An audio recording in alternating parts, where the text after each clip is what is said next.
Hello everyone, Guru Gyanam it's all about home science में आप सभी का स्वागत है। जन पोषण तथा स्वास्थ्य। हाँ जी, आज का हमारा जो विषय है वो यही है।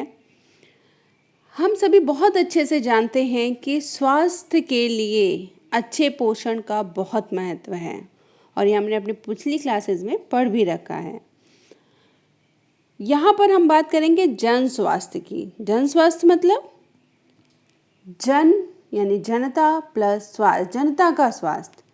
तो सभी लोगों के स्वास्थ्य की रक्षा तथा उसे बढ़ावा देने के लिए समाज द्वारा किए गए सामूहिक प्रयास से मतलब है जन स्वास्थ्य या जन पोषण तथा स्वास्थ्य। इस चैप्टर को पढ़ने के बाद आप जन पोषण के महत्व को जानेंगे, उसके कार्यक्षेत्र के बारे में जानेंगे, जन स्वास्थ्य के महत्व की पोषण समस्याओं का ज्ञान प्राप्त कर सकेंगे और महत्वपूर्ण पोषण संबंधी समस्याओं से निपटने के लिए जो सरकार द्वारा कार्यक्रम चलाए जा रहे हैं उनके बारे में जानेंगे। महत्व क्या है जन पोषण तथा स्वास्थ्य का? पोषण के इस क्षेत्र के विशिष्ट पहलू पर ध्यान देने की क्यों आवश्यकता है? हम सभी को पता नहीं है या कुछ लोग इन जो डेटाज में अभी बताने जा रही हूँ इससे अवगत होंगे कि 5 वर्ष से कम आयु के कम से कम 50% बच्चों की मृत्यु का कारण है कुपोषण। और हमारे देश में पोषण संबंधी समस्याओं के आंकड़े आपको अचंभित कर देंगे, क्योंकि भारत में जन्म लेने वाला लगभग 1/5 बच्चे यानी बच्चे जो है वो कम जन्म भार वाले होते हैं यानी लो बर्थ वेट, जिनका वजन जन्म के समय 2.5 किलो से कम होता है। और ऐसे बच्चे अक्षमता का जीवन किससे शुरुआत करते हैं, क्योंकि उनका वजन ही पूरा नहीं होता है और विकासशील जो उनकी आगे की अवस्थाएं आती हैं उसमें उन्हें समस्याओं का सामना करना पड़ सकता है। इसके अलावा सामाजिक आर्थिक दृष्टि से कमज़ोर परिवारों के विद्यालय पूर्ण आयु के बच्चों में वृद्धि मंदन यानी वृद्धि धीमी हो जाती है, वृद्धि की गति कम हो जाती है, ये बहुत ज़्यादा पाया जाता है। और लगभग आधे बच्चे मध्यम और साधारण अल्प पोषण से ग्रसित होते हैं। कई कारण हैं उसके जिसकी आगे हम चर्चा करेंगे। बच्चों और प्राणों की बड़ी संख्या गंभीरता के विभिन्न स्तरों पर सूक्ष्म पोषक तत्वों की कमी से पीड़ित है। अधिक महत्व वाले सूक्ष्म पोषक तत्व जैसे कि लौह तत्व, zinc, vitamin A, vitamin C, iodine, folic acid और विटामिन बी है। समझ गए? तो केवल शारीरिक वृद्धि पर ही प्रभाव नहीं डालती है। अगर हम इन समस्याओं को नियंत्रित नहीं करेंगे तो ये हमारे शारीरिक वृद्धि पर ही असर नहीं डालेगी, बल्कि ये मानसिक और संज्ञानात्मक विकास को भी प्रभावित कर सकती है। सिर्फ ये नहीं कि हमारी वृद्धि नहीं होगी, हाइट नहीं बढ़ेगी, मानसिक और संज्ञानात्मक विकास को भी प्रभावित करेगी और जीवन की उत्पादकता और गुणवत्ता पर विपरीत प्रभाव डालता है अगर हम सूक्ष्म तत्वों की या कुपोषण से ग्रसित होते हैं। तो अगर हम कुपोषण का समाधान कर लेते हैं तो हमारा देश विकास और आर्थिक वृद्धि में सहायक हो सकता है और शक्तिशाली राष्ट्र बन सकता है। तो यहाँ पे एक शब्द का उपयोग किया है, कुपोषण। कुपोषण क्या है? यानी पोषण का जो स्तर है वो खराब होना। तो कम होगा तो भी खराब होगा और अधिक होगा तो भी खराब होगा। यानी शरीर की आवश्यकता अनुसार उचित तथा निश्चित मात्रा में पोषक तत्व ना ग्रहण करना कुपोषण कहलाता है। कु का मतलब है बुरा और पोषण तो आप सभी जानते हैं, यानी कि बुरा पोषण। 3 प्रकार के कुपोषण होते हैं भारत में जो पाए जाते हैं। इसमें है अत्यधिक पोषण, अपर्याप्त पोषण और असंतुलित पोषण। अत्यधिक पोषण नाम से समझ गए होंगे, जब व्यक्ति के शरीर में आवश्यकताओं की पूर्ति के लिए एक निश्चित मात्रा में जो पोषक तत्व चाहिए होते हैं वो उनसे अधिक मात्रा में ले रहा हो तो अत्यधिक पोषण से ग्रस्त होगा। इसमें ज़्यादातर सरल भाषा में हम इसे कहें तो मोटापा कह सकते हैं। यदि किसी व्यक्ति के शरीर में एक से अधिक पोषक तत्व अधिक पाए जाएं। अपर्याप्त पोषण, जब किसी व्यक्ति के शारीरिक आवश्यकताओं की पूर्ति के लिए जितना एक निश्चित मात्रा में पोषक तत्व चाहिए उससे वह कम ले रहा है तो उसे अपर्याप्त पोषण कहेंगे। इसकी वजह से वृद्धि रुक जाती है, विकास कम हो जाता है। और असंतुलित पोषण होता है कि निश्चित मात्रा में पोषक तत्वों के होने के स्थान पर पोषक तत्वों की मात्रा ही असंतुलित हो, कुछ ज़्यादा मात्रा में उपलब्ध हो, कुछ पोषक तत्व कम मात्रा में उपलब्ध हो, तो वो असंतुलित पोषण कहलाता है और ये भी हमारे शरीर पर हानिकारक प्रभाव डालता है। भारत में अधिक समस्या अल्प पोषण की है। इसके साथ साथ अधिपोषण की भी समस्या बहुत बढ़ रही है। पिछले कुछ वर्षों में जो हमारी आहारीय पद्धति है और हमारी जीवन शैली है उसमें परिवर्तन आया है और हम लोग सभी लोग अल्प श्रम करने वाले हो गए हैं, यातायात के साधनों पर निर्भर रहते हैं, पैदल चलना कम हो गया और घर के बाहर की जो शारीरिक गतिविधियां हैं वो कम हो गई हैं। इसकी वजह से बहुत सारी समस्याओं का सामना करना पड़ रहा है। इसके अलावा जो हमारा खान पान है वो भी बदल गया है क्योंकि हम संसाधित खाद्य पदार्थ, तले खाद्य पदार्थ, स्नैक्स यानी अल्पाहार और पाश्चात्य खाद्य पदार्थ जैसे कि burger, pizza, biscuit, chocolates, cake, pastry, soft drinks, cold drinks जो होती हैं, यहाँ तक कि मिठाइयाँ, समोसे जो हमारे भारत की पहचान है, जिसमें ऊर्जा, शक्कर, वसा, नमक बहुत अधिक मात्रा में होता है और अन्य विटामिन और मिनरल्स ना के बराबर होते हैं, जिसकी वजह से बहुत सारी बीमारियां जैसे कि मधुमेह है, हाई ब्लड प्रेशर, गठिया, ऐसी बीमारियां हो रही हैं। इसलिए कहा जा सकता है कि भारत में कुपोषण का दोहरा भार है। यहाँ अल्प पोषण भी है और अतिपोषण है, दोनों ही समस्याएं हैं। इसके अतिरिक्त चेचक जैसे संक्रामक रोग पर नियंत्रण जैसे कि पा लिया गया है, लेकिन HIV, एड्स जैसे नए रोग और क्षय रोग, मलेरिया जैसे पुराने रोग व्यापक रूप से बढ़ रहे हैं। इन पर अभी हम नियंत्रण नहीं पा सके हैं और जिन लोगों को ऐसी बीमारियां हैं, इन संक्रमित रोगों का अंतिम परिणाम उन लोगों के लिए और बुरा हो जाता है। यानी कि अगर किसी के शरीर के अंदर पोषण तत्वों की कमी है तो उन्हें कोई भी और बीमारी लग जाती है तो उस बीमारी का प्रभाव और भी भयंकर हो सकता है। मूलभूत संकल्पनाएं क्या हैं, यानी कि अब हम पूर्ण रूप से जानेंगे कि जन स्वास्थ्य पोषण है क्या।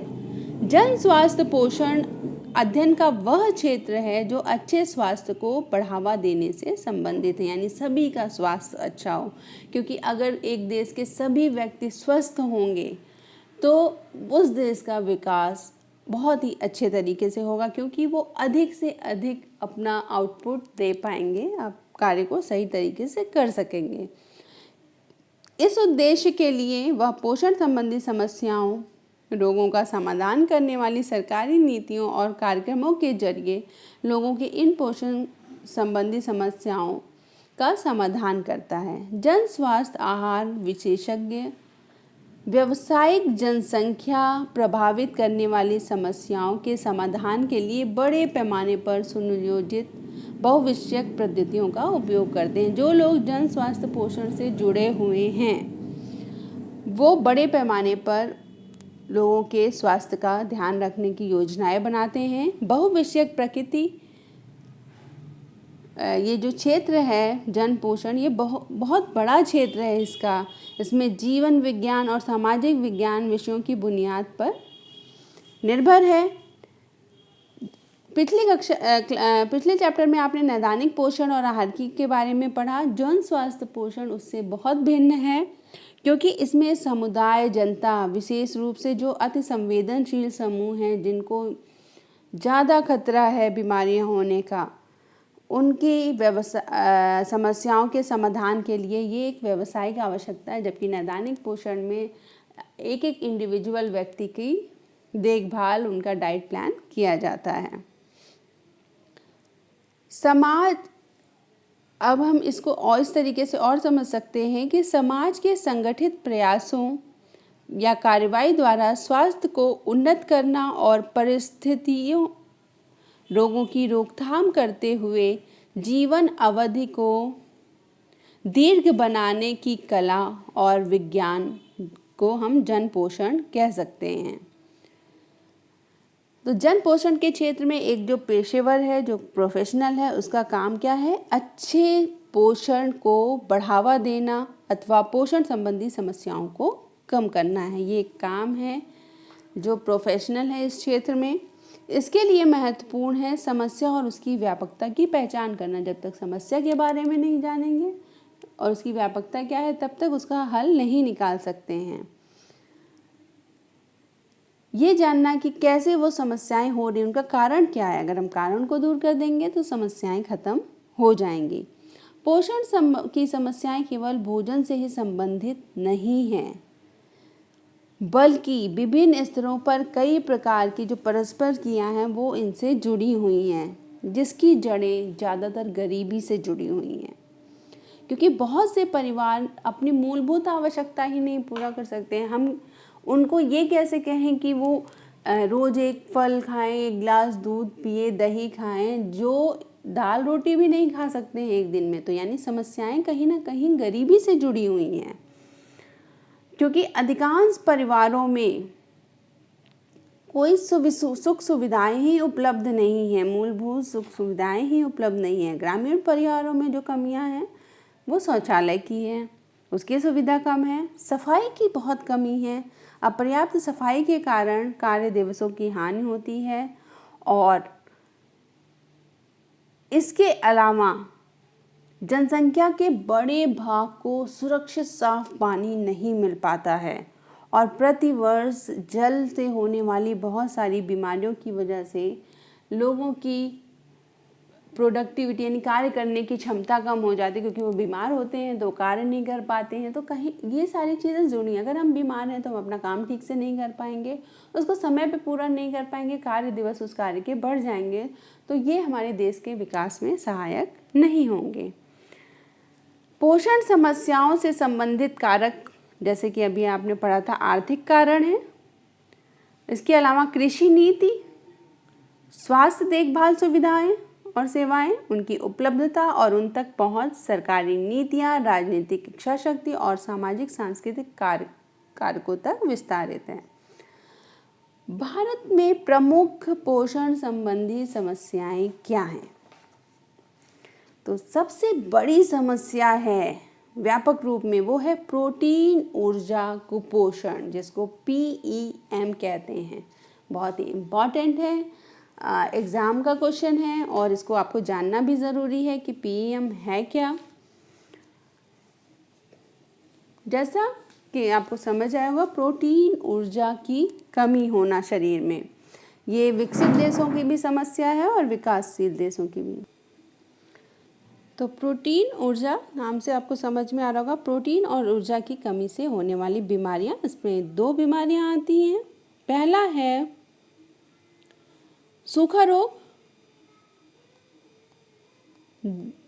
और दूसरा है क्वाशियोरकर। सूखा रोग को मरासमस भी कहते हैं और दूसरा है क्वाशियोरकर। 2 बीमारियां हैं जो प्रोटीन ऊर्जा की कमी से होती हैं। सूखा रोग अधिकतर जो है 15 महीने तक के बच्चों में पाया जाता है। इसका मुख्य कारण है जब बच्चा माता का दूध समय से पहले छोड़ देता है या उसे छुड़ा दिया जाता है और ऊपर से जो आहार दिया जाता है उसमें प्रोटीन की मात्रा और पौष्टिकता की कमी होती है। मरासमस भी कहते हैं इस बीमारी को। इसमें क्या होता है, जो पीड़ित बच्चा होता है, पीड़ित बच्चे को की मांसपेशियां कमज़ोर हो जाती हैं, उसका वजन कम हो जाता है, उसका चेहरा बंदर जैसा हो जाता है और बूढ़े आदमी जैसा वो झुर्रियाँ पड़ जाती, बूढ़े आदमी जैसा दिखने लगता है। पूरा शरीर हड्डियों का ढांचा हो जाता है, बच्चा बहुत चिड़चिड़ा हो जाता है। बच्चे को जब दूध पिलाया जाता है उसके बाद भी वो भूखा भूखा सा नज़र आता है। इस रोग के दौरान अक्सर पेट खराब होता है, जिसकी वजह से विटामिन, मिनरल्स और पानी की कमी हो जाती है। बच्चे को पतले दस्त लगते हैं और बच्चे के रंग पर कोई प्रभाव नहीं पड़ता, लेकिन उसकी जो त्वचा है वो रूखी हो जाती है और चमकहीन हो जाती है और शरीर में पानी का बिल्कुल ही ठहराव नहीं दिखता है। तो सूखा रोग हो गया। क्वाशियोरकर में क्या होता है कि इस बीमारी में जब बच्चे के शरीर में कैलोरीज की कमी हो जाती है, तो शरीर में अगर कैलोरी कम मात्रा में दी जाती है तो हमारे शरीर में जो प्रोटीन उपलब्ध होता है वो हमारे शरीर को ऊर्जा देने लगता है और वो अपना काम जो शरीर का निर्माण का है वो बंद कर देता है, कम कर देता है। तो धीरे धीरे बच्चा क्वाशियोरकर रोग से ग्रसित हो जाता है। 1 से 5 साल तक के बच्चे इस बीमारी से ग्रसित हो जाते हैं। ग्रीक भाषा में इसका मतलब है विस्थापित बच्चा। प्रोटीन व कार्बोज खाने के असंतुलन व बच्चे के भोजन में प्रोटीन की कमी इस रोग का मुख्य कारण है। इस रोग के क्या लक्षण है? चेहरा चांद सा गोल होता है, पानी का जमाव होने लगता है शरीर में जिससे सूजन आ जाती है, पेट बिल्कुल बाहर को निकला होता है, मोटा मोटा लगता है, बच्चा चिड़चिड़ा है, रोता है, भूख नहीं लगती है उसको, विकास कम हो जाता है शरीर का, पेट खराब हो जाता है, त्वचा रंगहीन हो जाती है, बाल नर्म हो जाते हैं, बिखरे और तांबे जैसे लाल रंग के हो जाते हैं। ये इसके लक्षण हैं। तो अगर हम इस चित्र को देखकर समझ पाएँ तो कुपोषण परिणाम क्या है? कुपोषण, अक्षमता और मृत्यु किसका? अगर लंबे समय तक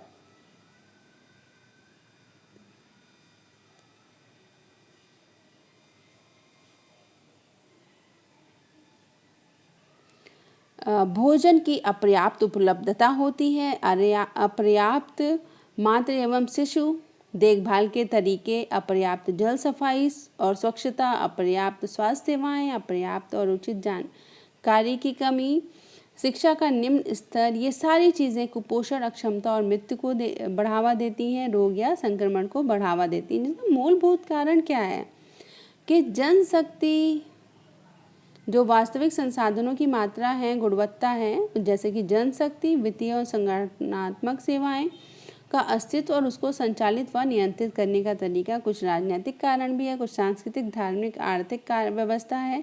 महिलाओं की स्थिति क्या है, समस्याओं का समाधान करने हेतु कार्यक्रम के लिए निधि का आवंटन कितना हुआ है और संभावित संसाधन जैसे पर्यावरण और प्रौद्योगिकी और लोग, ये सभी मिलकर कुपोषण और अक्षमता और मृत्यु को बढ़ाते हैं।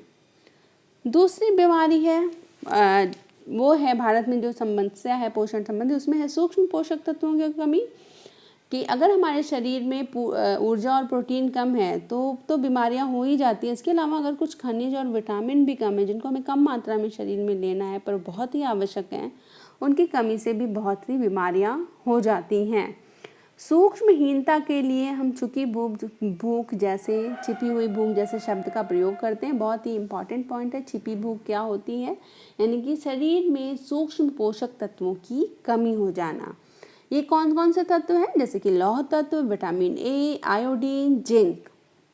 इसके अतिरिक्त vitamin B12, folic acid, calcium, vitamin D और राइबोफ्लेविन, इसके लिए भी चिंता बढ़ रही है। यहाँ पे कुछ पिक्चर्स हैं जिसको आप देख लेंगे। जैसे प्रोटीन, ऊर्जा, कुपोषण बताया था। यहाँ पर ये दोनों बच्चे हैं। एक बच्चा सूखा रोग से ग्रसित है, दूसरा बच्चा क्वाशियोरकर से ग्रसित है। इसके अलावा अगर शरीर में माइक्रोन्यूट्रिएंट की कमी हो जाती है तो ये देखिए बहुत सारे विकार आ जाते हैं, जैसे इसमें पैर ही टेढ़ा हो गया है। तो इस तरीके की समस्याएं हो सकती हैं। तो लौह तत्व, आयरन की कमी से अरक्तता, इसको IDA कहते हैं। ये विश्व का सबसे अधिक सामान्य पोषण समस्याओं का विकार है और दोनों ही देशों में, चाहे वो विकसित हो चाहे विकासशील हो, दोनों जगह पाया जाता है। ज़्यादातर इसके संवेदनशील लोग वर्ग हैं गर्भधारण करने वाली महिलाएं, किशोर बालिकाएं जो होती हैं, गर्भवती महिलाएं होती हैं और विद्यालय जाने वाले बच्चे होते हैं। इनमें आयरन की कमी होती है। तो लौह तत्व की कमी से अरक्तता तब होती है जब हमारे शरीर में हीमोग्लोबिन का बनना काफ़ी कम हो जाता है, जिसके कारण रक्त में हीमोग्लोबिन का स्तर कम हो जाता है। क्या लक्षण है इसके? हीमोग्लोबिन के कम होने की दर पर निर्भर करता है कि इसके लक्षण क्या होंगे, क्योंकि हीमोग्लोबिन का कार्य है ऑक्सीजन पहुंचाना शरीर में, और किसी भी शारीरिक परिश्रम में फिर सांस फूलने लगती है, व्यक्ति को जल्दी थकावट होने लगती है और निढाल महसूस करने लगता है। जो लक्षण कमी के कारण जो संकेत दिखाई देते हैं उसमें कैसे हम जान सकते हैं? जैसे कि सामान्य पीलापन, स्किन पीली हो जाती है, आईज में येलो, दांत पीले हो जाते हैं, टंग पीली, जीभ पीली हो जाती है, नेत्र श्लेष्मा, नाखून की परतें पीले हो जाते हैं, कोमल तालु और पीलापन, बच्चों के संज्ञानात्मक क्रियाएं यानी वो एकाग्र रहने की अवधि कम हो जाती है। ये सारी चीज़ें बुरी तरह प्रभावित होती हैं। इसके बाद है विटामिन ए की कमी यानी VAD। विटामिन ए स्वास्थ्य उपकला, सामान्य दृष्टि वृद्धि और रोग प्रतिरोधक क्षमता बढ़ाने के लिए ज़रूरी है। विटामिन ए की कमी से रतौंधी हो जाता है और यदि सही समय पर इलाज नहीं किया गया तो पूर्णतः अंधता हो जाती है। विटामिन ए की वजह से बहुत नेत्र संबंधी बीमारियां हो जाती हैं और छोटे बच्चों में भी ये अंधेपन का मुख्य कारण है, क्योंकि विटामिन ए का जो कार्य है वो स्वास्थ्य दृष्टि को बढ़ाए रखना है, नई कोशिकाओं का निर्माण करना है, दांत और त्वचा को स्वस्थ रखना है, संक्रमण से बचाना है। जैसे रसौंधी हो जाती है, जैसे मैंने अभी आपको बताया था। इसके अलावा कंजक्टाइविस हो जाती है, वाइट आउट स्पॉट, केराटोमलेशिया और टोड स्किन इसकी विटामिन ए की कमी के वजह से हो जाती है। नेक्स्ट है आयोडीनहीनता विकार, IDD। सामान्य मानसिक और शारीरिक वृद्धि एवं विकास के लिए आयोडीन की आवश्यकता होती है। तो आयोडीन जो है वो बहुत कम खाद्य पदार्थों में पाया जाता है। जिस जगहों के मिट्टी में आयोडीन पाया जाता है उन खाद्य पदार्थों में आयोडीन पाया जाता है और इसके अलावा सी फूड्स में आयोडीन होता है। तो भारत में जो जहाँ पर आयोडीन की कमी ज़्यादा पाई जाती है वो है हिमालय क्षेत्र में, जम्मू और कश्मीर से लेकर अरुणाचल प्रदेश तक, आंध्र प्रदेश, कर्नाटक, केरल, महाराष्ट्र और मध्य प्रदेश है। इसमें अब जब हमारे शरीर में अपर्याप्त मात्रा में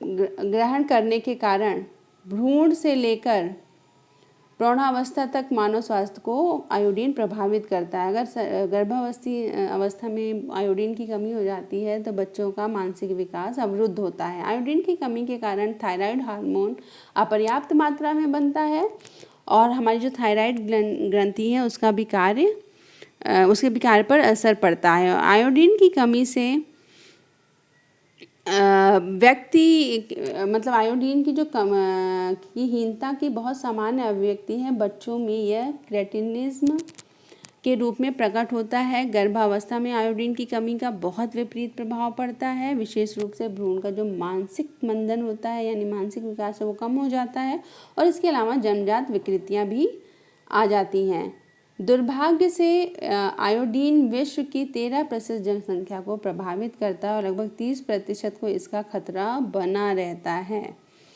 अब यहाँ पे हम देख पाएंगे विटामिन ए की कमी और संक्रमण का दुष्चक्र। विटामिन ए की कमी से संक्रमण होता है, संक्रमण के लिए संवेदनशीलता बढ़ जाती है और विटामिन ए की कमी से जब और भी क्षति होने लगती है हमारे शरीर को, तो यानी कि ये पूरा चक्र है। अगर हमारे शरीर में विटामिन ए कम हुआ तो हमें बहुत सारी बीमारियों का सामना करना पड़ सकता है। अब आइए हम जानते हैं कि पोषण समस्याओं का सामना करने के लिए क्या क्या कार्यनीतियाँ हैं या क्या क्या सरकारी हस्तक्षेप हैं। पोषण अभियान या समग्र पोषण के लिए PM की व्यापक योजना 2018 में झुंझुनू में हुई। इसमें प्रधानमंत्री नरेंद्र मोदी जी द्वारा ये योजना शुरू की गई। ये विभिन्न पोषण संबंधी योजनाओं के अभिसरण सुनिश्चित करने एवं अल्प पोषण और उससे संबंधित समस्याओं के स्तर को कम करने का उद्देश्य इसका रखा गया। इसमें कम पोषण, स्टंटिंग, एनीमिया, महिलाओं और किशोर लड़कियों के बीच और कम जन्म दर को लक्षित किया जाता है। इसके अलावा इसके बड़े घटक में जो बड़े उद्देश्य को रखा गया वो यानी कि 2022 तक क्रमिक स्केलिंग अब शामिल है। यानी पोषण अभियान 2022 तक कुपोषण मुक्त भारत की प्राप्ति को सुनिश्चित करने के लिए एक बहुत बहुमंत्रीय अभिसरण मिशन है। पोषण अभियान का उद्देश्य क्या है? प्रमुख आंगनवाड़ी सेवाओं के उपयोग में सुधार और उच्चतम कुपोषण भार को कम करने के साथ भारत के चिन्हित जिलों में स्टंटिंग को भी कम करना है। इसका उद्देश्य आंगनवाड़ी सेवा वितरण की गुणवत्ता, गर्भवती महिलाओं, माताओं और बच्चों के लिए समग्र विकास और पर्याप्त पोषण को सुनिश्चित करना है। महिला विकास मंत्रालय प्रथम वर्ष में 315 जिलों में पोषण अभियान लागू कर रहा है, दूसरे वर्ष में 235 जिलों में और तीसरे वर्ष में शेष जिलों में लागू कर देगा। इसके अलावा बच्चों की पोषण की स्थिति यानी 0 से 6 साल के जो आयु के बच्चे हैं, गर्भवती महिलाएं और दूध पिलाने वाली माताएं पर प्रत्यक्ष अप्रत्यक्ष रूप से कई योजनाएं लागू होती हैं। इनके बावजूद देश में कुपोषण संबंधी समस्याओं का स्तर बहुत ही बढ़ा हुआ है और ये इस योजना जो चलाई गई है प्रधानमंत्री द्वारा, इसका ऐसा लक्ष्य है कि 0 से 6 वर्ष की आयु के सभी संवेदनशील बच्चों और सभी गर्भवती महिलाओं और सभी दुग्धपान कराने वाली माताओं के लिए समेकित बाल विकास योजना यानी कि ICD सेवाएं, ICDS। दूसरा है आवश्यक खाद्य पदार्थों का पुष्टिकरण यानी नमक में आयोडीन द्वारा प्रबलीकरण होता है। तीसरा है महिलाओं के सहयोग से देसी और स्थानीय उपलब्ध कच्चे माल में कम कीमत वाले पोषक खाद्य पदार्थों का उत्पादन करना और उन्हें लोकप्रिय बनाना है। संवेदनशीलता जिन वर्गों में होती है यानी जो ज़्यादा वनरेबल होते हैं, उनमें सूक्ष्म पोषक तत्वों की कमी पर नियंत्रण लाना, जैसे बच्चे हो गए, प्रेग्नेंट महिलाएं हो गई और दूध पिलाने वाली माताएं हो गई। इनमें लौह तत्व, विटामिन ए, फॉलिक अम्ल और आयोडीन की कमी को दूर करना है।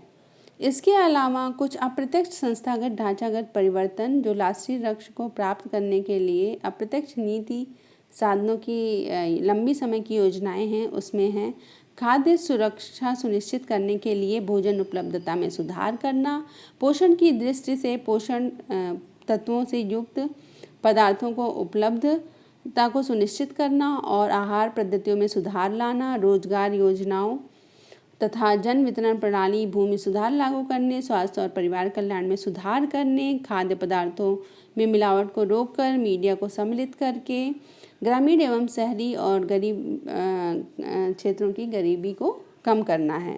विभिन्न कार्यनीतियाँ जिसका उपयोग जन पोषक समस्याओं से जूझने के लिए किया जा सकता है, इसे हम इस तरीके से वर्गीकृत कर सकते हैं। इसमें पहला है आहार तथा भोजन संबंधी कार्यनीतियाँ और दूसरा है पोषण आधारित दृष्टिकोण और औषधीय दृष्टिकोण। तो आहार एवं भोजन आधारित जो कार्यनीतियाँ हैं, इसके अंतर्गत पोषण संबंधी समस्याओं से निपटने के लिए भोजन को एक प्रमुख माध्यम के रूप में प्रयोग किया जाता है और सूक्ष्म पोषक तत्वों की कमी को रोकने के लिए सूक्ष्म पोषक तत्वों से समृद्ध खाद्य पदार्थ की उपलब्धता और उपयोग के बढ़ाने में महत्वपूर्ण भूमिका निभाती है। ये लंबी अवधि तक उपयोगी है, जिसके कारण इसके लाभ भी लंबे समय तक मिलते रहेंगे। ये कार्यनीति लागत प्रभावी है और विभिन्न संस्कृतियों और आहारी परंपराओं के लिए इसे अपनाया जा सकता है। इसके अतिरिक्त इसमें अतिमात्रा और आविशूलता का भी खतरा नहीं होता, क्योंकि अन्य रणनीति से ये प्राप्त होता है। तो आहारी विविधता और परिवर्तन यानी फूड वेरिएशन और मॉडिफिकेशन, घरेलू बागवानी, पोषण एवं स्वास्थ्य शिक्षा, भोजन प्रबलीकरण को प्रमुख भोजन आधारित कार्यनीतियाँ माना जाता है। दूसरा है जो अभी आपको बताया था, वो है पोषण आधारित एवं औषधीय दृष्टिकोण। पोषण आधारित औषधीय दृष्टिकोण यानी कि औषधीय दृष्टिकोण पर आधारित कार्यनीति है। इसके अंतर्गत संवेदनशील समूहों और जैसे कि उन लोगों को जिसमें सूक्ष्म पोषक तत्व की कमी की संभावना ज़्यादा होती है या कमी को पोषक पूरक पदार्थ दिए जाते हैं। भारत में विशेष रूप से विटामिन ए और लौह तत्वों के उपयोग की जाने वाली एक अल्पावधि कार्यनीति है। इस रणनीति की हानियाँ क्या हैं? इस प्रकार पूरक कार्यक्रम अन्य कार्यनीतियों की अपेक्षा थोड़े से महंगे होते हैं और इनकी प्रमुख समस्या यह है कि निर्धारित करना मुश्किल होता है कि कार्यक्रम में किस सूक्ष्म पोषक तत्वों पर विशेष ध्यान दिया जाए।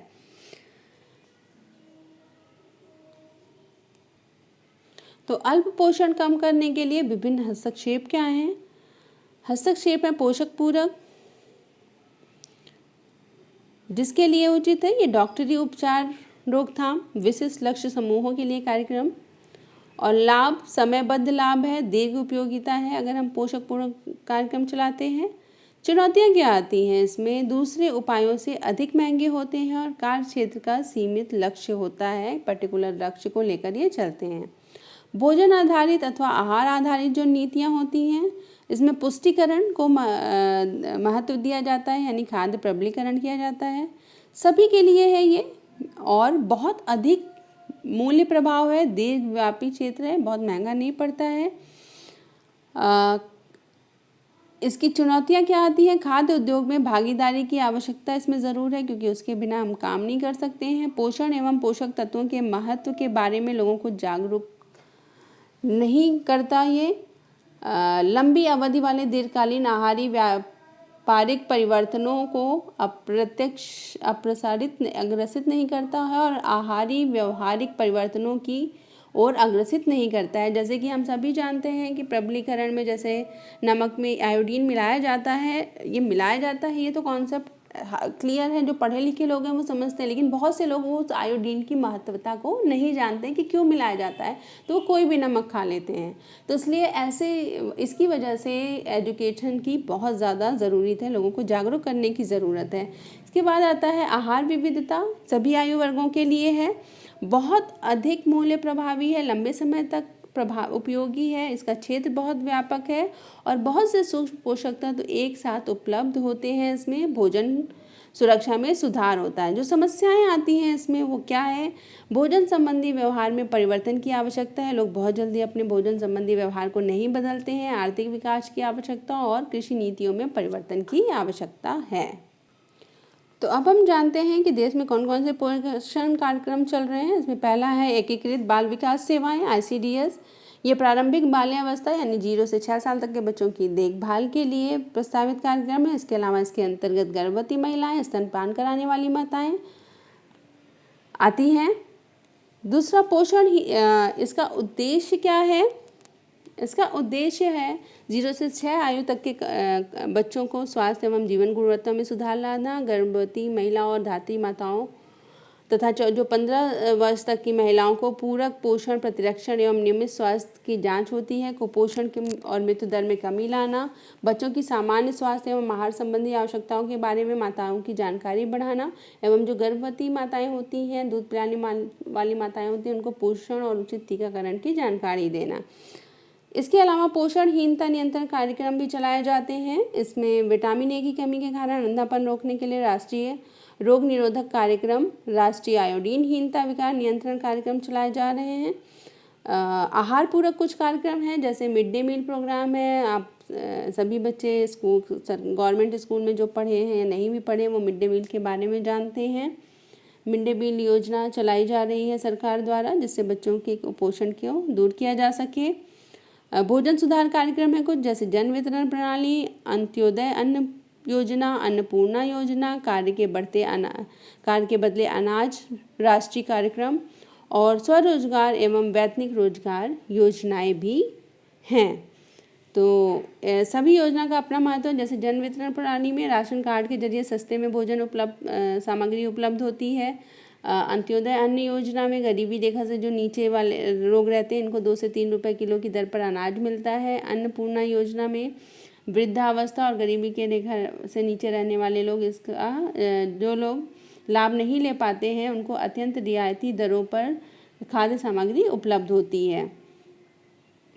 और इसके अलावा स्वरोजगार वैतनिक रोजगार में महिला और बाल विकास मंत्रालय महिलाओं के लिए प्रशिक्षण और रोजगार संबंधी कुछ कार्यक्रम चलाए जाते हैं। एकीकृत ग्रामीण विकास कार्यक्रम है, स्वर्ण जयंती ग्राम स्वरोजगार योजना, राष्ट्रीय ग्रामीण आजीविका मिशन और महात्मा गांधी राष्ट्रीय ग्रामीण गारंटी अधिनियम मनरेगा जिसको कहते हैं, ये 2005 ये शामिल हैं। स्वास्थ्य देखभाल बहुत ही महत्वपूर्ण है, क्योंकि जन स्वास्थ्य की बात कर रहे हैं तो स्वास्थ्य एक मूलभूत मानव अधिकार है। सभी का स्वस्थ रहना उसका अधिकार है और यह सरकार का दायित्व है कि वो अपने नागरिकों को समुचित स्वास्थ्य देखभाल उपलब्ध कराए। भारत में स्वास्थ्य देखभाल 3 स्तरों पर होती है, प्राथमिक, द्वितीय एवं तृतीयक स्तर। प्राथमिक स्तर व्यक्ति, परिवार या समुदाय का स्वास्थ्य पद्धति से प्रथम संपर्क का स्तर होता है। हमारे देश में ये सेवाएं प्राथमिक स्वास्थ्य केंद्र जैसे PHC के नेटवर्क द्वारा उपलब्ध कराई जाती हैं। द्वितीय स्तर पर अधिक जटिल स्वास्थ्य समस्याओं को निराकरण के लिए जिला अस्पतालों और सामुदायिक स्वास्थ्य केंद्रों द्वारा किया जाता है। सामुदायिक स्वास्थ्य केंद्र परामर्श देने के लिए पहले स्तर के रूप में कार्य करते हैं। फिर तृतीय स्तर आता है, इसमें तीसरा और उच्चतम स्तर है ये, यदि यह अधिक जटिल समस्याओं को सुलझाने के लिए जिन्हें पहले प्रथम दोनों जो स्तर हैं से नहीं सुलझाया जा सकता है।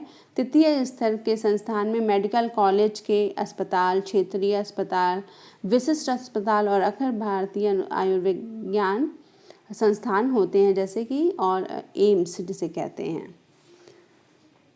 ठीक है, अब जन स्वास्थ्य पोषण के कार्यक्षेत्र को जानते हैं, यानी एक जन स्वास्थ्य पोषण विशेषज्ञ की क्या भूमिका होती है। पोषण स्वास्थ्य एक महत्वपूर्ण निर्धारक है। पूरे विश्व में परिवर्तित हो रहे स्वास्थ्य परिदृश्य ने जन पोषण विशेषज्ञों को चुनौती को बढ़ा दिया है। तो जन पोषण विशेषज्ञ सामुदायिक पोषण विशेषज्ञ भी कहलाते हैं। ये स्वास्थ्य संवर्धन, बीमारी को रोकने की सभी कार्यनीतियों के सहभागी बनने में पूर्ण रूप से उपयुक्त होते हैं।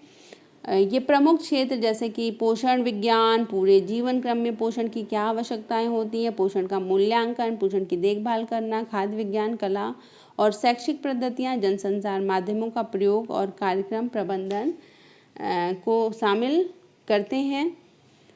और एक सामुदायिक पोषण विशेषज्ञ निम्नलिखित क्षेत्र परिस्थितियों में कार्य कर रहा होता है, जैसे अस्पतालों द्वारा रोकथाम और संवर्धन तथा शिक्षा के लिए किए जाने वाले विस्तारित कार्यक्रम में भाग लेने के रूप में, शैक्षिक योग्यताओं और विशेषज्ञता के आधार पर विभिन्न स्तरों पर कार्य करता है। सरकारी स्तर पर परामर्श दे सकता है। सरकार के सारे विकासात्मक कार्यक्रम स्वयंसेवी संस्थानों और अंतर्राष्ट्रीय संस्थाओं जैसे यूनिसेफ, ADO, USAID, GAIN, ऐसे पोषण इंटरनेशनल, IFPRI और अन्य प्रकार के क्षेत्रीय संस्थाएं भी इसमें शामिल हैं। एक पोषण विशेषज्ञ का साथ उन संस्थाओं के साथ भी हो सकता है जो विभिन्न लक्ष्य को प्राप्त करने के लिए बड़े पैमाने पर पोषक कार्यक्रम चलाती हैं। ये इसमें वो लक्ष्य समूह क्या हो सकते हैं, छोटे बच्चे, विद्यालय के बच्चे, किशोर, गर्भवती महिलाएं, दुग्धपान कराने वाली महिलाएं, यानी कि जो संवेदनशील वर्ग है वो इसके लक्ष्य समूह हो सकते हैं। पोषण विशेषज्ञ के रूप में कार्य कर सकते हैं।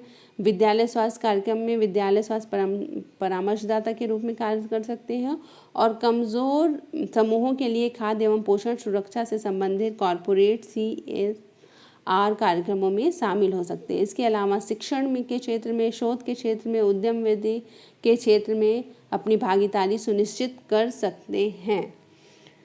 तो ये सारे हैं इनके लिए जीविका के अवसर। तो पर्याप्त और समुचित शिक्षण प्राप्त लोगों के लिए संचार सामग्री और शैक्षिक पैकेज विकास करने के कार्य में सम्मिलित एजेंसियों में इनके लिए अनेक अवसर उपलब्ध हैं। तो इस चैप्टर के लिए बस इतना ही। मैं उम्मीद करती हूँ कि आपको समझ में आ गया होगा। इसके अलावा और कुछ आपको जानकारी चाहिए तो आप कमेंट बॉक्स में कमेंट ज़रूर कर सकते हैं। Thank you so much for watching Guru Gyanam. It's all about home science. Don't forget to subscribe my channel. Thank you.